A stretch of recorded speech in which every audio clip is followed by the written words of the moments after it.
കൊൽക്കത്ത നഗരത്തെ നമ്മുടെ ഹൃദയത്തിൽ ഇങ്ങനെ തറപ്പിച്ച് നിർത്തിയ കുറേ അടയാളങ്ങളില്ലേ, അതിൽ പ്രധാനപ്പെട്ടതാണല്ലോ മഞ്ഞ ടാക്സികൾ. Non A C ടാക്സികളാണ്.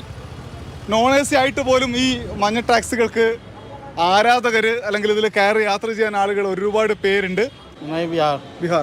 ബീഹാറിലുള്ള ആളുകളാണ് കൂടുതലായിട്ടും ബംഗാളിൽ കാർ ഓടിച്ചുകൊണ്ടിരിക്കുന്നത്. कितना मिलेगा, जितना घटेगा उतना मिलेगा. 1400, 1500, 2000, 1800 कोई ठीक रहता है.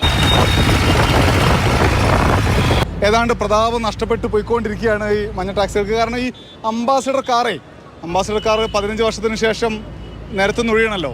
അപ്പോൾ അതുകൊണ്ട് പുതുതായിട്ട് അംബാസിഡർ ഇറങ്ങുന്നില്ല. അതുകൊണ്ട് ഈ മഞ്ഞ ടാക്സികൾ പോയിക്കൊണ്ടിരിക്കുകയാണ്. യാത്രി സാഥി എന്ന് പറഞ്ഞിട്ടുള്ള ആപ്പ് ബംഗാൾ സർക്കാരിൻ്റെ ഒരു പദ്ധതിയാണ്. പലതരം സ്വകാര്യ ഓൺലൈൻ ആപ്പുകൾ ഉണ്ടല്ലോ നമുക്ക് വാഹനത്തിൽ സഞ്ചരിക്കാൻ. അതിന് പകരമായിട്ട് തൊഴിലാളികൾക്കും യാത്രക്കാർക്കും സഹായമാകുന്ന തരത്തിലുള്ള ആപ്പാണിത് യാത്രി സാഥി. പ്രധാനപ്പെട്ട റെയിൽവേ സ്റ്റേഷനിലൊക്കെ ഇത് ബുക്ക് ചെയ്യുന്നത്. ഈ യാത്രി ആപ്പ് ബുക്ക് ചെയ്തിട്ട് ആളുകൾ ഇതാ ഇങ്ങനെ മഞ്ഞ ടാക്സിയിൽ കയറി പോകും. ഓക്കെ, हम तो बेंगलुरु में रहता है तो पहला वाला सुना अच्छा ही है. 144 प्राइवेटली 400 मांग रहा है. പ്രൈവറ്റിൽ 400 രൂപ വേണ്ടെടുത്ത് 140 രൂപയ്ക്കാണ് ഈ മഞ്ഞ ടാക്സിയിൽ യാത്ര ചെയ്യുന്നത്. കൈസേ യെല്ലോ ടാക്സി? अच्छा है. नॉन एसी में दिक्कत है, नॉन एसी कम बुक होता है ना. ഈ സർക്കാർ എങ്ങനെയുണ്ട്, ഇവിടുത്തെ ഇലക്ഷൻ എങ്ങനെയുണ്ട് എന്നൊക്കെ നമുക്ക് ചോദിക്കണ്ടേ. अभी तो नया सरकार आया नहीं, अभी जो है उसी को अच्छा बोलना पड़ेगा. हम लोग के लिए ममता बनर्जी ठीक है. मोदी अभी तो आया नहीं, हम लोग तो मोदी को जानता भी नहीं है. ममता है, ममता को जानता है. ममता बनर्जी?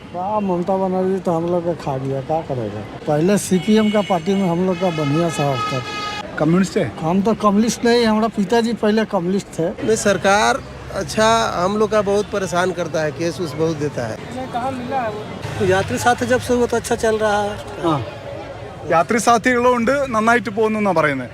पहले सीपीएम का तो अच्छा था, इतना परेशानी नहीं था, इतना ट्रैफिक नहीं था, इतना सार्वजनिक. अभी सब चीज़ के लिए केस फेस सब तो बढ़ा होगा. ഭുവനേശ്വർ യാദവ് അദ്ദേഹം ഒരു ഇടത് പിന്തുണയുള്ള ആളാണ്. പക്ഷേ വരുമോ ഇല്ലയോ എന്നൊന്നും പറയാൻ പറ്റില്ല എന്നാണ് പറയുന്നത്. ഇത്രയധികം ബുദ്ധിമുട്ട് നേരത്തെ സർക്കാരുകളൊക്കെ ഉള്ളപ്പോൾ സഹിക്കേണ്ടി വന്നിട്ടില്ല എന്ന് കൂടി അദ്ദേഹം പറയുന്നുണ്ട്. ഓക്കെ, ഇതാ ഈ ടാക്സികളുടെ കാലം കഴിയുമ്പോൾ, അതായത് 15 വർഷം കഴിയുമ്പോൾ ഇതൊക്കെ റോഡിൽ നിന്ന് ഇല്ലാതെയാവും. അപ്പോൾ പിന്നെ നമുക്ക് കൊൽക്കത്തയുടെ ഈ മഞ്ഞ ടാക്സി അടയാളം പിന്നീട് ഇവിടെ വരുമ്പോൾ കാണാൻ പറ്റില്ല. വെള്ള ടാക്സികൾ, നീല ടാക്സികൾ മാത്രമായത് ചുരുങ്ങും.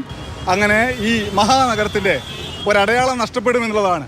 എന്തായാലും മഞ്ഞ ടാക്സി ഓടുന്ന കൊൽക്കത്ത കാണാനുള്ളവർക്ക് വേഗത്തിൽ വന്നോ ഇങ്ങോട്ടേക്ക്.